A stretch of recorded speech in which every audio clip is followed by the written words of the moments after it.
Welcome to my channel, The Human Frontier. The palace alarms were not designed to sound like fear. They were designed to sound like control, measured pulses of harmonic resonance that echoed through the crystalline towers of Illyrian Prime.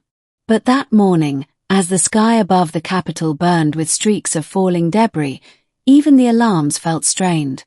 I was halfway through recalibrating a diplomatic comm relay when the first shockwave rattled the eastern spire. "Royal flagship under attack," someone shouted from across the operations chamber. Every screen shifted to the same horrifying image. The Empress's vessel, the Radiant Dawn, engulfed in a storm of enemy fire near the orbital defense perimeter. The attacking ships bore no alliance markings, black hulls, serrated silhouettes, unmistakably insurgent.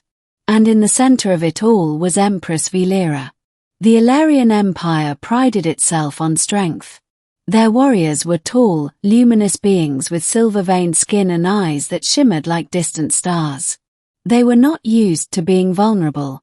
But this attack had been sudden, precise, and devastating.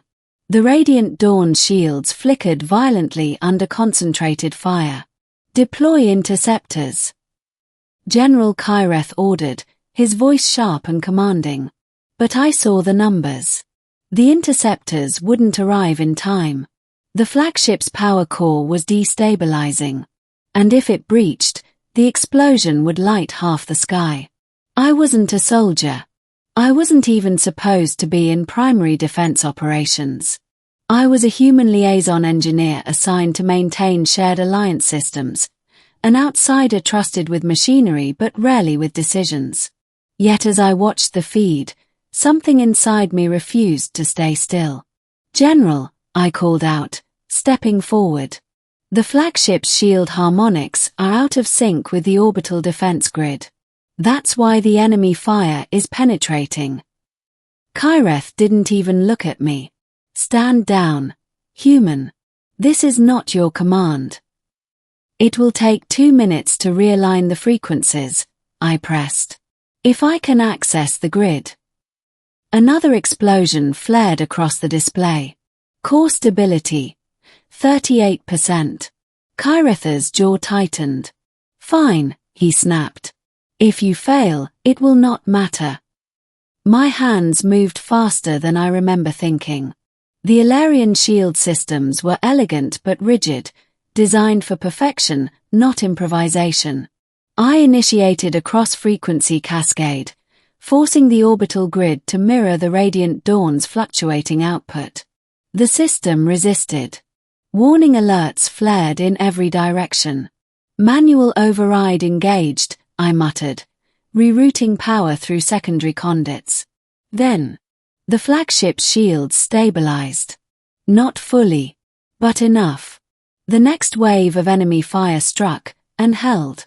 Cheers erupted across the chamber. But the battle wasn't over. The insurgent fleet launched boarding pods. And the Radiant Dawn's internal defenses were still offline. Without waiting for permission, I did the one thing no one expected. I commandeered a short-range tactical shuttle. "You cannot be serious," one officer said as I strapped into the pilot seat. "If those boarding pods breach the bridge," I replied, "no shield alignment will matter." The shuttle launched into chaos. Fragments of destroyed ships drifted past me, plasma fire streaking across the void. I navigated through debris and weapons discharge, targeting the nearest boarding cluster. The shuttle's weapon systems were minimal, but precise. I fired ion bursts directly into the boarding pod's propulsion cores, disabling 3 before they reached the hull. 2 more slipped through.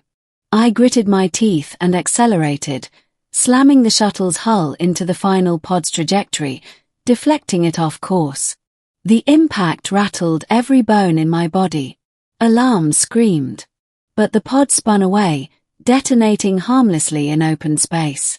By the time I regained control, Alliance interceptors had arrived.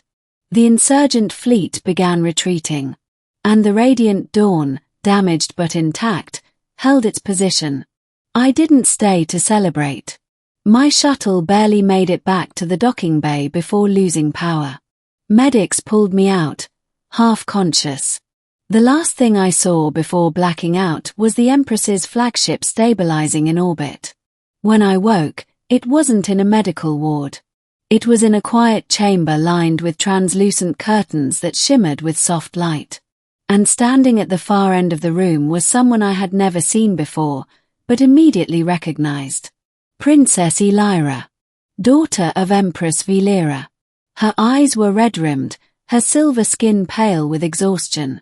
"You," she said, voice trembling, "were in the operations chamber." I tried to sit up. "Your Highness." "Do not," she interrupted sharply. "Answer me." Her fists clenched at her sides.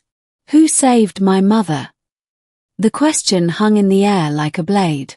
"I don't understand," I said carefully.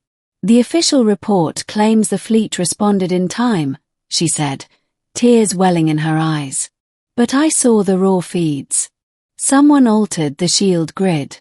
Someone disabled the boarding pods." Her voice broke. She was going to die. Silence filled the chamber. "I need to know who did it," she whispered. "I deserve to know." I hesitated. Not because I wanted recognition, but because stepping forward would shift things, politically, diplomatically. Humans were allies, but fragile ones. If word spread that a human had intervened directly in Imperial command systems, factions within the court would object. Yet looking at her, at the grief and fury in her eyes, I understood something simple. This wasn't about politics. It was about a daughter. "It was me," I said quietly. For a moment, she didn't react. Then she stepped closer. "You?" "Yes." "You realigned the shields?" "Yes." "You disabled the boarding pods?" "I tried." Tears streamed down her face. Without warning, she crossed the room and gripped my hands tightly. "You could have died," she said. "So could she." Her composure shattered then. Not in weakness, but in raw, unfiltered relief. "I thought I would lose her," she whispered. "You didn't," I said gently. News travels quickly in royal courts. Within hours, the chamber doors opened again, this time admitting the Empress herself. Velira walked slowly, still recovering, but her presence filled the room. "My daughter tells me you are responsible," she said, studying me with piercing eyes. "I did what anyone would have done," I replied. A faint smile touched her lips. "No," she said. "Not anyone." She turned to Elira. "Why did you demand his identity?" Elira straightened, though her eyes were still wet. "Because gratitude should never hide in shadows." The Empress nodded approvingly. The following day, a formal assembly was called. The Grand Throne Chamber filled with nobles, generals, and diplomats from across the empire. I stood near the base of the platform, painfully aware of how small I looked among towering Illyrian elites.